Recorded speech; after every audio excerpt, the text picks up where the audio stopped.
Hadin ke jinga thair misail bahe jong ke Iran sha ke Israel ke United States ke penmi ke jing pen kret ma ka bekerki habaro ke benta jong ki sipai jong kari.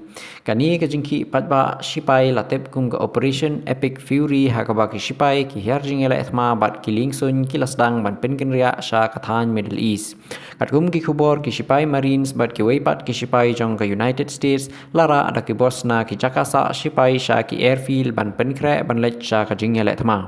Hangta kilakiw ha kiling sun he C-17 Globe Master 3 kibalapan kre man kit ya kishipai bat kitiar jingele thma.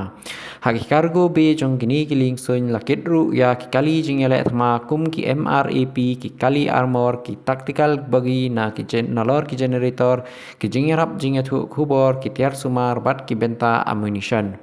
Hagaju kapor ha ki weipat ki airbase ki mekanik ki dang penkre ya ki link thma fighter jets lapet bnia ya baro ki system jong ki link sun kentup ya ki radar ki avionics bat ki engine bat labu ru ya ki missile bat ki guided bomb ban penkre ya ka jingale thma kabala ban beteng bun sngi. Ha ka janmit ki sipai ki layeng ha ki kolom bat ya chaprang ki link sun jong ki. Hadin ba ki lekiw ha ki C-17 Globe Master 3 ki link sun ki lami na ka runway ban her shakathan Middle East. On the poi ha ki airbase hathan Middle East ka jingbin her ya ki ter bat ki sipai kal sedang mardor. Ki kali armor la pen her na ki link sun bat ki sipai ki lami no ban let ki kam jong ki. Ki link sun ki la phai biang ban let chau shu ya ki sipai bat ki ter na ki base prepare ka United States.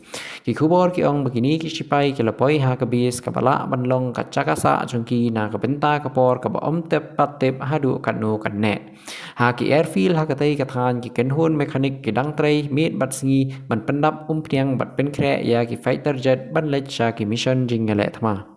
Ka jingya pen kre sipai jong ka United States ha Middle East kadang peteng kat ba ka jingya kenat ha ka tei ka than kadang jur.